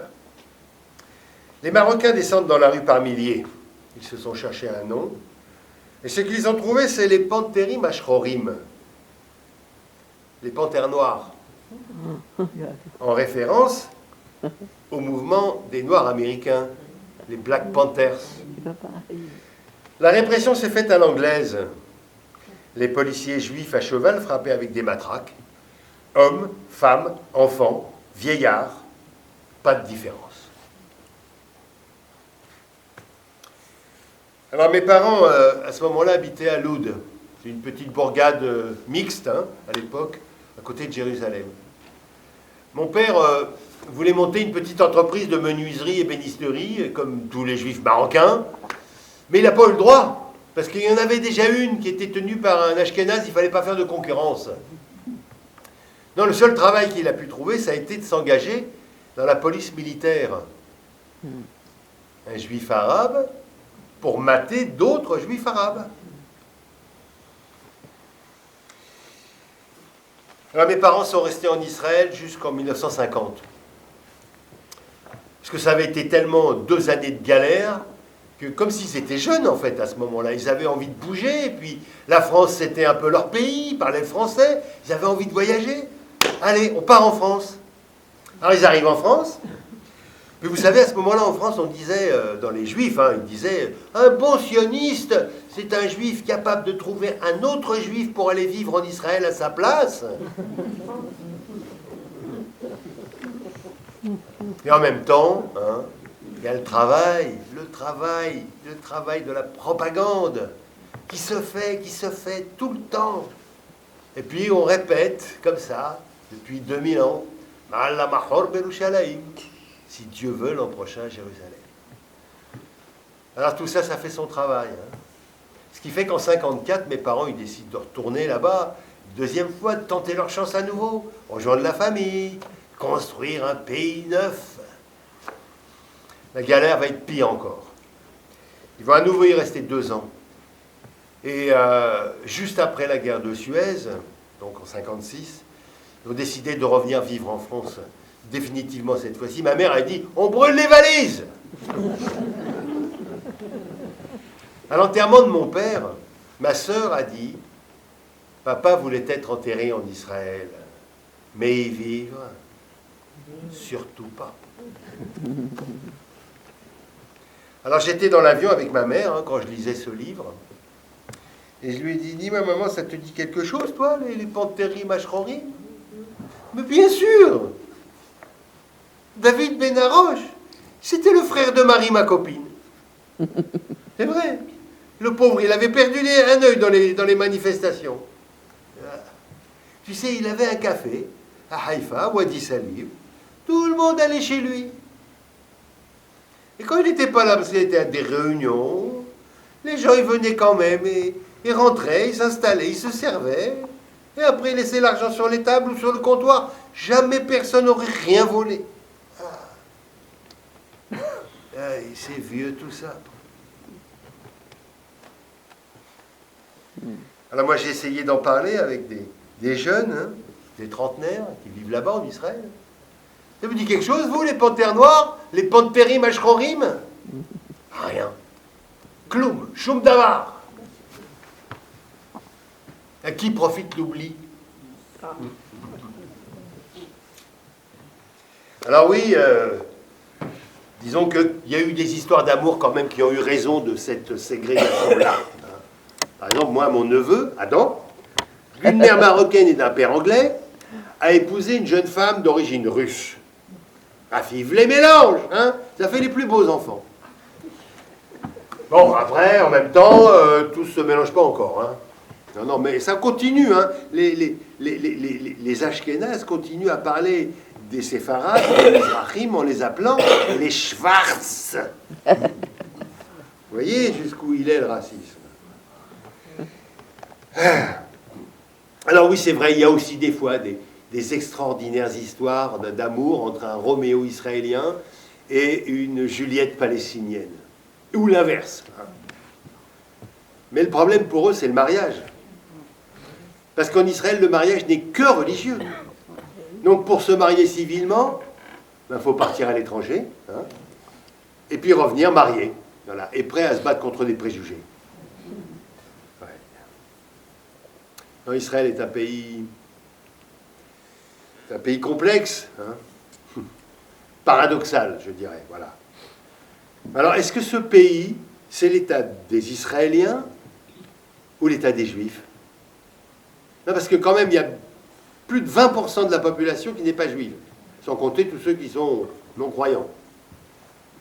Alors, c'est un État laïque, oui ou non? Ben, figurez-vous que la question n'est toujours pas tranchée, pour une bonne raison, c'est qu'il n'y a pas de constitution. Voilà. Pas de constitution. Merci, M. Ben Gourion, d'avoir refilé la patate chaude au suivant. Eh oui.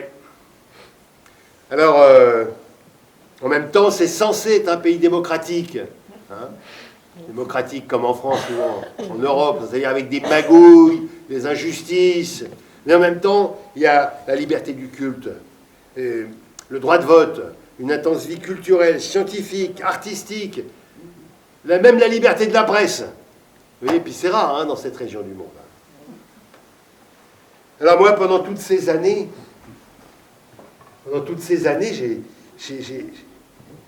j'ai mes amis, en fait, pendant 8 ans, en fait, mais j'ai accompagné ma mère hein, pour aller au cimetière, sur la tombe de mon père. Pendant toutes ces années. À chaque fois, mes amis me demandaient au retour, « Ben alors, Michel, comment ça va mal, là-bas ?» Bon, alors déjà, le conflit israélo-palestinien, ce n'est pas une guerre de religion, hein, comme on voudrait nous faire croire. en plantant un arbre pour cacher la forêt, et ensuite importer ça dans les cités. Non, non, non, non, non. C'est une guerre de territoire. Et elle a commencé là-bas il y a 10 000 ans, au néolithique, avec les débuts de l'agriculture. Figurez-vous qu'on a trouvé là-bas, les archéologues, hein, le plus ancien grenier à blé. C'est le berceau de l'agriculture.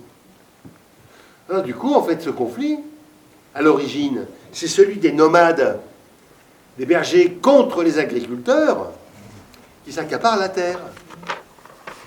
En vérité, il s'agit déjà d'une problématique de projet de civilisation. C'est déjà le conflit nord-sud. C'est déjà le capitalocène. Pendant toutes ces années, moi, j'ai cherché qui se cachait aussi derrière ce « il » que tout le monde accuse. Avec le recul de l'histoire, je crois que je l'ai trouvé entre les lignes du projet sioniste et dans la pensée de ses héros. Alors le premier, c'est Théodore Herzl. Théodore Herzl, c'était un grand barbu hongrois, juif, hein, mais qui lui prenait l'intégration des juifs dans leur terre, hein, là où ils vivent. Hein. C'était un laïc en fait.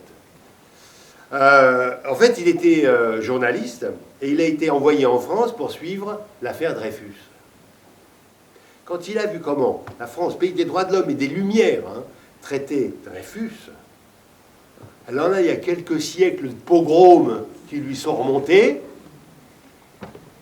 Et en 1896, il va théoriser la création d'un État. Alors, en fait, à ce moment-là, il y a plusieurs projets de territoire. Il y a l'Argentine, il y a le Madagascar, il y a, pardon, L'Ouganda, non? l'Ouganda, très intéressant, parce que ce territoire en Ouganda, en fait, aujourd'hui, c'est au Kenya. C'est un territoire qui s'appelle le plateau de Mao. Et ce territoire, il est vraiment intéressant parce qu'il appartenait aussi aux Anglais, hein, et puis il était, enfin il est toujours, tempéré. Donc, c'était bon comme territoire pour des Européens.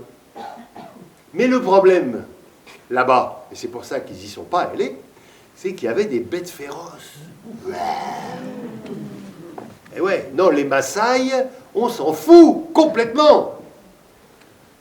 Ben oui, il faut se remettre dans l'état d'esprit de la pensée coloniale, hein, de l'époque. Ça aurait été des Palestiniens. Parce qu'en vérité, à ce moment-là, la Palestine était une option comme une autre. Hein. Et oui.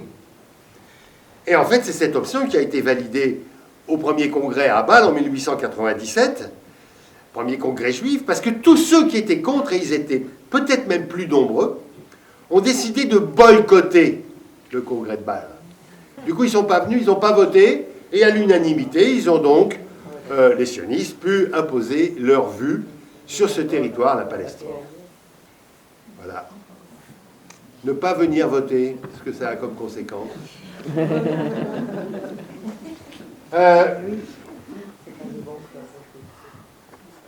Voilà, je vais vous lire ce qu'a écrit Théodore Herzl. C'est pas ce papier-là. C'est ce papier-là. Voilà.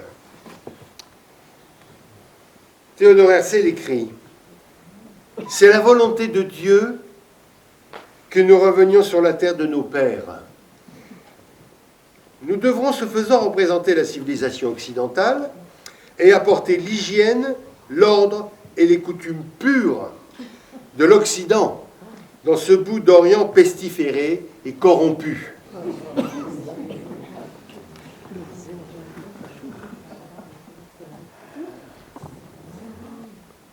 Alors en face, il y a le Bund. Le Bund est un mouvement socialiste juif qui est né en 1897 à Vilnius, hein, dans l'actuelle Lituanie. À l'époque, c'était l'Empire russe. Nous voulons une organisation sociale et économique plus juste. Nous militons pour l'émancipation des travailleurs juifs dans le cadre d'un combat plus général pour le socialisme, pour le droit des juifs à constituer une nationalité laïque de langue yiddish. Oui, nous nous opposons au sionisme, dont le projet Palestine n'est qu'une fuite en avant. Oui, nous nous opposons aux rabbins, conservateurs et réactionnaires, qui désapprouvent nos actions contre le tsar. Non, monsieur le rabbin, nous ne sommes pas des juifs rampants, des vers rampants, pardon, comme vous décrivez les juifs de Minsk. Non, la grève des tanneurs de Krinky est légitime. Nous voulons la stricte égalité homme-femme. Et la littérature socialiste, c'est notre Torah. Alors la plupart des membres du Bund disparaîtront avec la Shoah, et aussi sacrément aidés par le petit coup de gomme de Staline. Alors, c'est qui il? C'est qui il?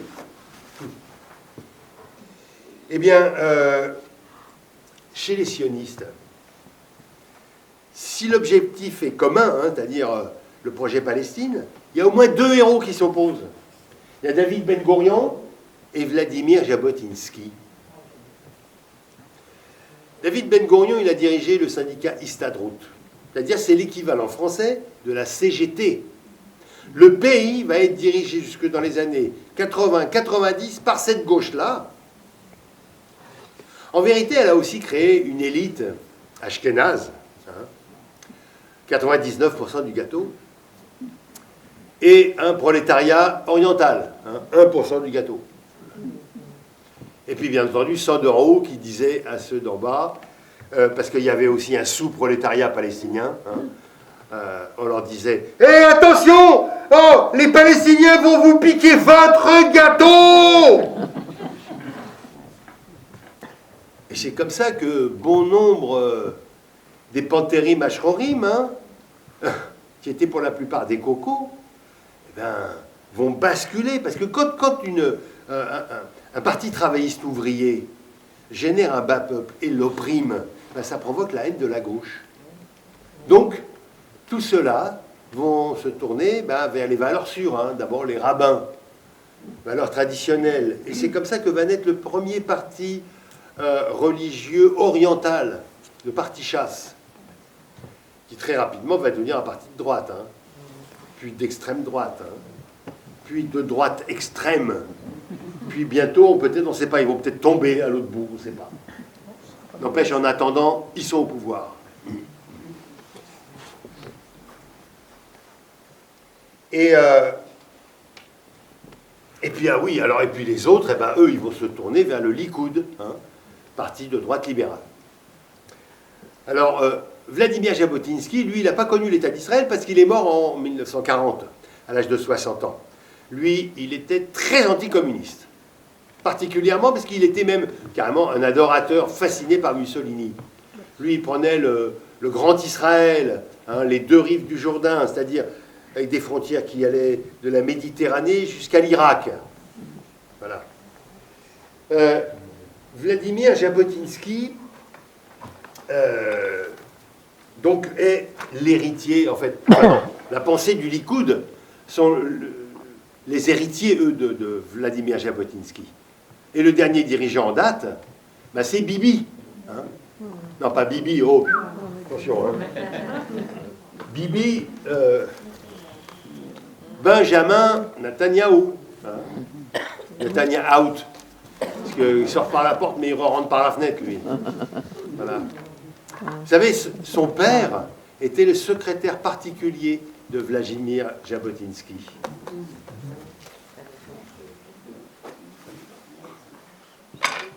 Papa?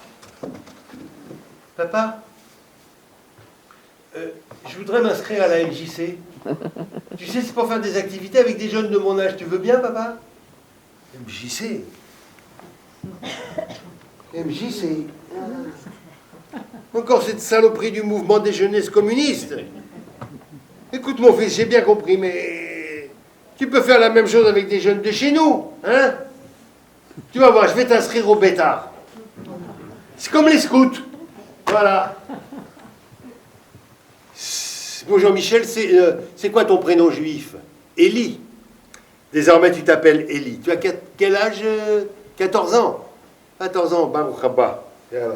Viens. Gauche, droite, small, yemina, levée du drapeau. Apprentissage du nunchaku. Camp de vacances en Normandie. Guitare, feu de bois et coup de fusil. Pan, on nous tire dessus. Aïe, Élie, Élie, tout ce qui n'est pas juif est anti-juif. Attention, mais pourquoi tu baisses la tête, Élie? Tu sais, nous, au Bétard, on a placé une charge de dynamite devant la porte de chez Jean-Marie Le Pen. Ah bon, vous l'avez raté alors, baisse la tête.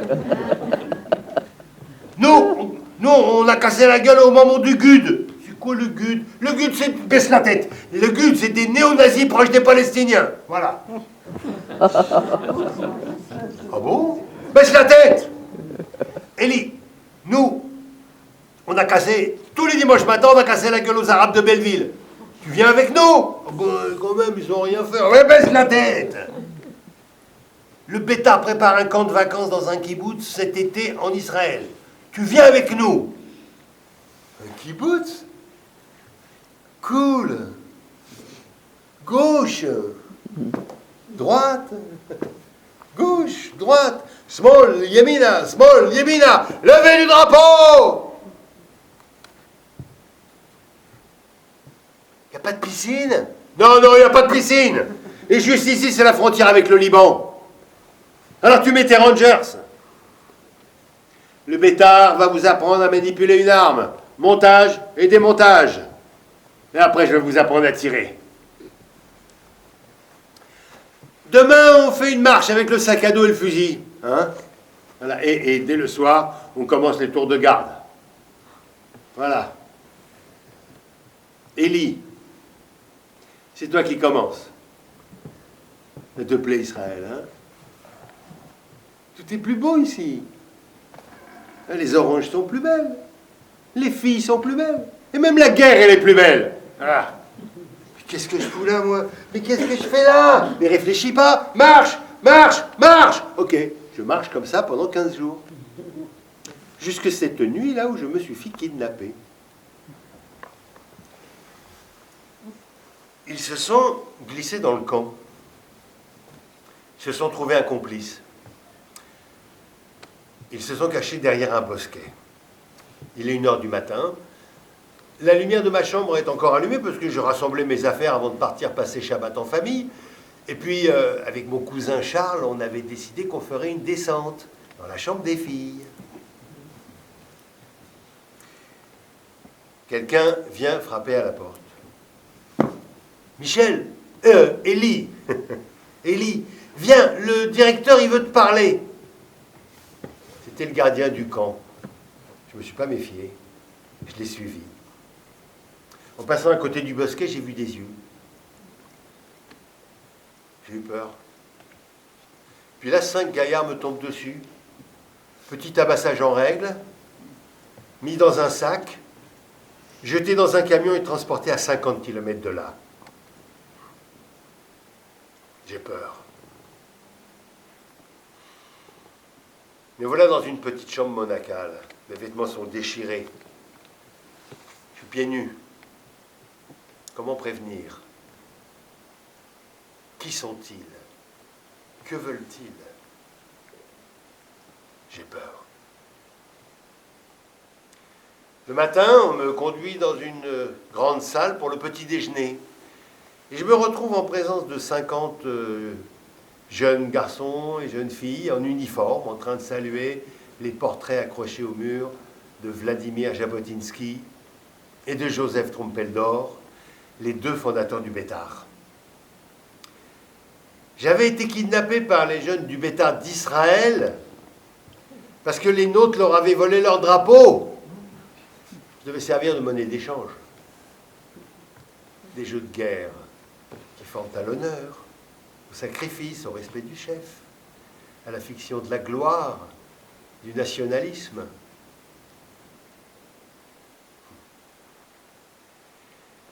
Je n'étais pas très bien surveillé, j'ai volé un t-shirt et une paire de sandales et je me suis enfui. Ah, je ne suis jamais retourné au kibbutz. Hein. Non, non. Non, cette goutte de sionisme m'avait fait déborder mon vase de soissons. Je ne suis pas retourné en Israël jusqu'à l'âge de mes 40 ans. Ma compagne et mon fils de 10 ans voulaient rencontrer ma famille et puis toucher cette terre où colère et nostalgie se mêlaient dans mes larmes. Le goût des figues de Barbarie, l'odeur des épices dans les souks, le jus de grenade juste pressé, le pain de chez Aboulafia à Yafo, les ruines romaines, les vieilles villes ottomanes et le désert.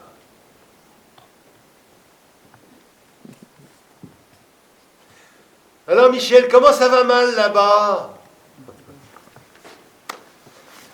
Il y a eu la Shoah. Hein.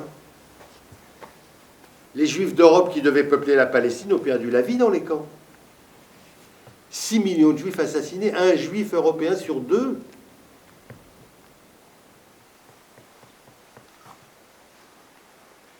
Les Juifs d'Europe qui devaient peupler la Palestine comme ça ont donc perdu la vie.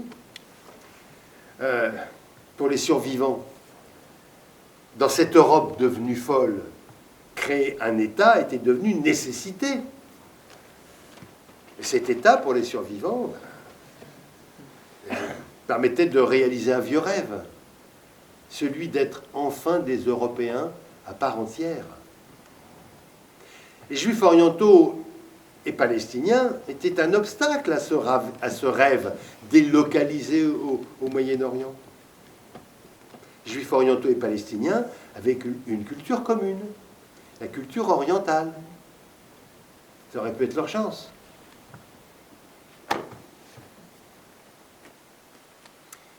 Moi, j'ai eu celle de naître et de grandir en France, un pays qui contient le nord et le sud, dans ses frontières. Alors oui, adolescent, j'ai rêvé du sionisme, mais parce que j'étais nourri par un projet fraternel, humaniste, collectiviste, que nous vendait la propagande.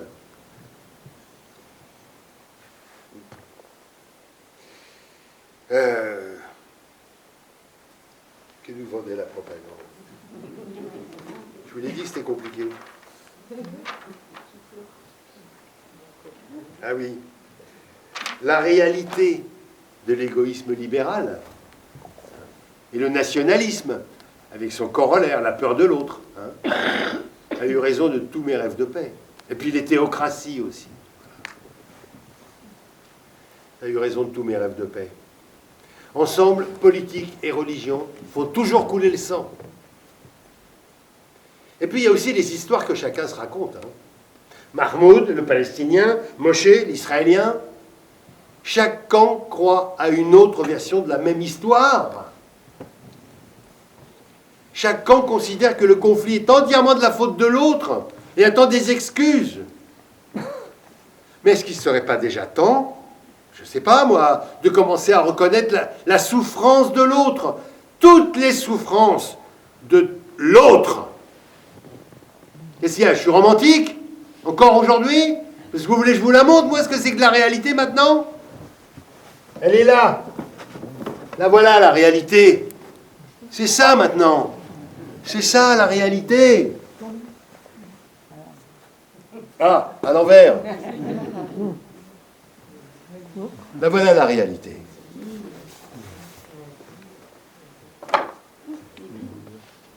Moi, Mahmoud, franchement, je trouve que Michel, il a très bien parlé. Même s'il... Et toi, Mahmoud, qu'est-ce que t'en penses? Mesdames, messieurs, n'écoutez pas ce que raconte cet imposteur. Nous, les Hébreux, nous étions ici avant. Nous étions ici avant. Voilà, avant. Nous étions ici avant la création du monde. Ah, voilà. Mais oui, Mahmoud, bien sûr, vous aussi, vous avez droit à un pays. Mais qu'est-ce que tu veux? Ça fait 2000 ans, non, 70 ans, que vous refusez toutes les propositions qu'on vous fait. Ah, Moshe, écoute-moi. Tu vois cette colline, Moshe? Avant, c'était juste une colline. Maintenant, c'est Ma'ale Adumim, une grande ville. Comment tu veux qu'on fasse un pays si à chaque fois qu'il y a une colline, les colons, ils viennent et ils font une colonie, une colonie, une colonie, une colonie, encore une colonie. C'est pas un pays, c'est des trous, un gruyère. Vous avez rêvé la Suisse en Orient, c'est ça? C'est pour ça que tu crois qu'on peut faire un pays avec du fromage? Mais Mahmoud, qu'est-ce que tu veux parler du fromage? Pendant 2000 ans, vous l'avez laissé ce pays. Qu'est-ce que vous avez fait avec? Rien. Du désert avec des mouches qui volent. Voilà. Le désert, les mouches. Eretz halav udvash. Halav udvash. Tu vois, je connais bien la chanson des sionistes. Je vais traduire pour eux. Eretz halav udvash. Une terre de lait et de miel. Mais tu peux me dire, moi, pourquoi la première chose qu'ils font les colons quand ils arrivent sur une colonie? La première chose qu'ils font, ils creusent un puits. Hein? C'est pour donner à boire aux vaches pour le lait ou au miel pour les abeilles. Hein? Et pourquoi nous, les Palestiniens, on n'a pas le droit de creuser des puits? Qu'est-ce qu'on n'a pas soif, nous? Nous, on est des chameaux. Hein? Même l'eau qui est vendue en Israël dans les bouteilles, elle est puisée sous les territoires palestiniens. Arrête, Mahmoud, on en a déjà parlé 100 fois. Arrête. Mais pourquoi tu peux m'expliquer pourquoi l'eau à Gaza, elle est 4 fois plus chère qu'en Israël? Qu'est-ce qu'il y a? C'est pas le même tuyau. Il est en or massif, celui-là, c'est ça. Mais arrête, Mahmoud. C'est parce que vous avez trop pompé, voilà, c'est ça. Des enfants, vas-y, joue avec l'eau, arrose, arrose, arrose. Ah. Nous, on a inventé le goutte à goutte. Le goutte à goutte. Dans mon robinet, oui, le goutte à goutte. Quand je pense, pendant 2000 ans, vous avez répété Ba'ala Mahor Berushalayim. Alors, hein, vous avez beaucoup souffert, vous avez beaucoup prié, beaucoup souffert, beaucoup prié. Bon, maintenant, vous êtes revenus. Alors, qu'est-ce qu'on va faire avec les réfugiés palestiniens? Hein? Eux aussi, on va les laisser pourrir pendant 2000 ans dans les camps. Eux aussi, il faut qu'ils aient le droit de revenir. Mais où tu vas les mettre, Mahmoud? Où tu vas les mettre? Hein? Ils sont partis 30 000. Quels 30 000? 700 000. Oh, 30 000, 700 000. Après, compte comme tu veux. Moi, j'ai la mauvaise foi pour moi. Compte comme tu veux. Mais aujourd'hui, ils sont 5 millions. Hein? Où tu vas les mettre? Tu vas faire un deuxième étage. Le Palestine numéro 2, le Palestine numéro 3, Palestine... comme ça, avec l'escalier et les ascenseurs qui montent et qui descendent. Hein? Mais rien que déjà, laisse-nous faire la Palestine numéro 1. Mais avec quelle frontière, Mahmoud? Quelle frontière? Hein? 47? 67? Une armée nationale? Ah!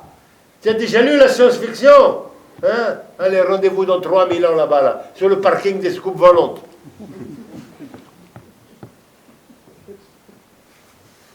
Et dis-moi, et pour Jérusalem, Al-Quds, on fait quoi? Jérusalem? Ça, c'est Dieu qui décide. Dieu ou Trump? Qu'est-ce que tu me parles de Trump, toi? C'est vraiment de mauvaise foi, hein? Moi, j'ai de mauvaise foi. C'est toi qui es de mauvaise foi. C'est toi qui es de mauvaise foi. C'est toi qui es de mauvaise foi. C'est à toi. Smart. Vous avez rêvé de la Suisse en Orient. Bon. Et si on faisait aussi le système politique? T'imagines, on arrive comme ça, il y a écrit Confédération Israël-Palestine. Ou Israël, ou Palestine, ou comme tu voudras. On décide tout ensemble. Et après, chacun chez soi. Des amis, comme toi et moi. Hein? Mais Mahmoud, d'où tu sors ça du Japon? Mais c'est Trump, déjà, il en avait parlé avec les accords d'Abraham. Mais tu écoutes, toi, un imbécile pareil. Tu écoutes Trump, une ahmar, avec une cravate rouge. C'est tout. Tu peux pas écouter un abruti pareil. Qui dit on l'attrape par les... On va l'attraper, tu vas voir comment. Tu vas voir comment. C'est pas possible. Mais c'est pas possible avec Trump. Tu peux pas croire un type pareil. Et avec Israël, tu crois, on va faire un truc comme ça, la confédération. Avec Israël, mais c'est pas possible. On n'est pas équipé pour. C'est pas possible. Peut-être c'est avec la Jordanie, ça j'en sais rien. Mais avec Israël, c'est pas possible. Avec la Jordanie. Yallah, avec la Jordanie, mais oui, bien sûr. Ça règle tous les problèmes comme ça. Pas de problème. Ben oui, parce que regarde, ça règle le problème des frontières, les problèmes des réfugiés, les problèmes de l'eau, les problèmes de l'hymne national, de l'armée, tout ça. Puis en plus, ipso facto, Jérusalem devient la capitale d'Israël. Voilà. Hein, c'est ça. Moshe, où tu vas? Moshe, où tu vas? Il est parti chez lui. Bon, il est déjà chez lui, mais il est parti. Bon, moi aussi, je suis chez moi.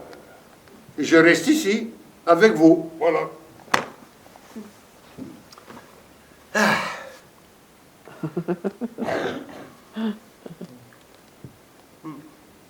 Moshe, c'est un sabra. Ça veut dire qu'il est né ici avant 48. Tous les deux, lui et moi, on est nés le même jour, le même mois et la même année. Déjà, nos mères, elles étaient comme deux sœurs. Tout le monde dit Mahmoud et Moshe sont inséparables. Bien sûr, on est inséparables. Comment tu veux nous séparer? Nos mères, nos grands-mères, nos arrière-grands-mères sont enterrées dans la même terre. Comment tu veux nous séparer? C'est vrai, comment tu veux qu'on nous sépare? Hein? Je sais pas, moi. Chacun, il prend un tibia et on fait des lasagnes, on part comme ça. C'est pas possible. On ne peut pas nous séparer. On est les mêmes. C'est comme Adam et Ève. Tu crois qu'on peut séparer Adam et Ève? Franchement. Et je te vois, ça te fait rigoler. Elle rigole, elle rigole. Toi aussi, je t'ai vu rigoler. Alors aujourd'hui, moi, je suis laïque et athée. Parce que je pense que l'homme, l'humanité, est au centre des questions qu'elle se pose. Seulement, toutes ces réponses sont des fictions. Qu'est-ce que la réalité humaine?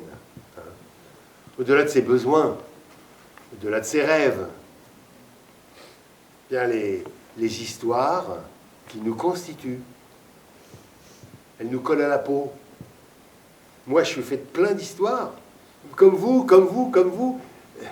Et c'est ça qui fait qu'on est unique, qu'on est spécial, qu'on peut être choisi. Voilà. Alors, ils nous collent à la peau, puis il y en a bien des fois quelques-unes qu'on aimerait pouvoir se débarrasser, qui sont des boulets. Hein. Voilà. Mais toutes les autres, bon, c'est extraordinaire, quoi. Voilà. Alors, le sionisme, par exemple, eh ben, c'est une doctrine qui est née à la fin du 19e siècle.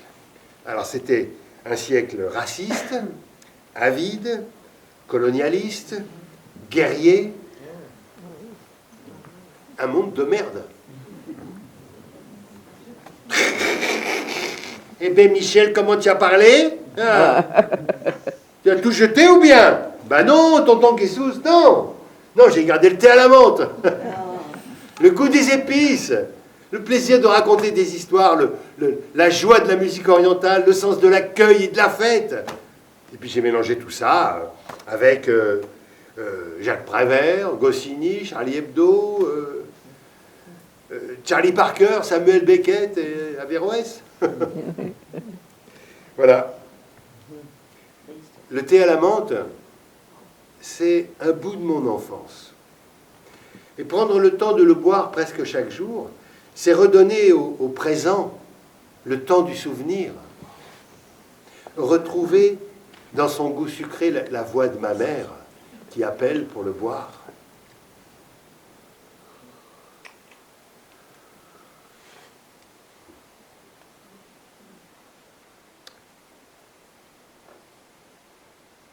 Et ça aussi, c'est de la fiction. Hein. Non, parce que le passé est fini. Le passé, il faut le convoquer, il faut le rejoindre, le nourrir à l'infini pour redonner vie au fantôme du souvenir.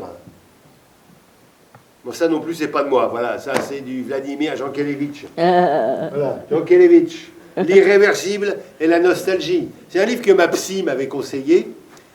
Un livre un peu difficile, mais vraiment intéressant. Bon, allez, pour finir cette conférence gesticulée, je voudrais juste vous dire un petit mot à propos d'une fête juive, la fête de Pessah. Voilà, alors, la Pâque juive. Hein. À Pessah, on commémore en famille la fin de l'esclavage des Hébreux en Égypte du temps de Ramsès II. Bon. Alors, étonnamment, les archéologues n'ont toujours pas trouvé de traces tangibles de la présence des Hébreux. Hein. Mais cette histoire, hein, qui est fondatrice du peuple juif, elle, se transmet comme ça de génération en génération. L'histoire de Pessah. Alors, on répète en hébreu. Voilà. Mais en même temps, il y a un truc terrible qui se passe avec cette histoire. C'est que dans les familles, au moment où se mélangent les histoires qu'on nous raconte et qui nous construisent, et l'amour qui a été mis dans les petits plats, eh bien, on va désigner l'ennemi, l'oppresseur, hein, l'Égyptien de l'époque, qui va par glissement devenir l'Égyptien d'aujourd'hui, et donc les Arabes, tout le monde arabe. Tous les Arabes sont l'ennemi. Vous voyez comment il y a une chose terrible dans cette lecture et cette interprétation et cette instrumentalisation des textes au premier degré. Alors qu'en vérité, cette fête de Pessah permet de se poser des questions merveilleuses. Moi, par exemple, un jour, je me suis dit, mais de quoi je me sens esclave aujourd'hui? De quoi je voudrais me libérer? On fait des manifs, et elle serait comment ma terre promise aujourd'hui, hein? Ma société de rêve. Je serais prêt, moi aussi, à traverser le désert pendant 40 ans, sans eau? Que faudrait-il pour défaire ces chaînes que docilement nous acceptons de porter? L'avenir? L'avenir?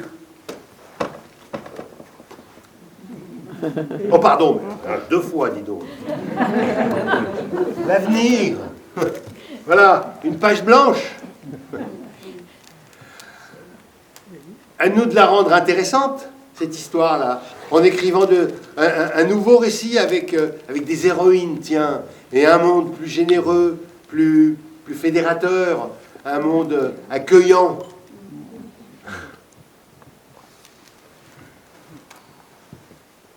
Résilient.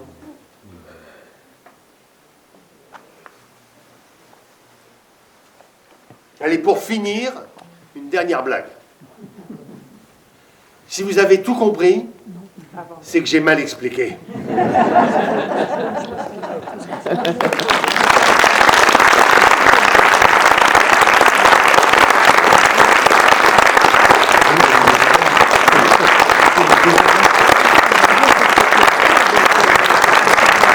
Merci beaucoup. Merci. Merci beaucoup.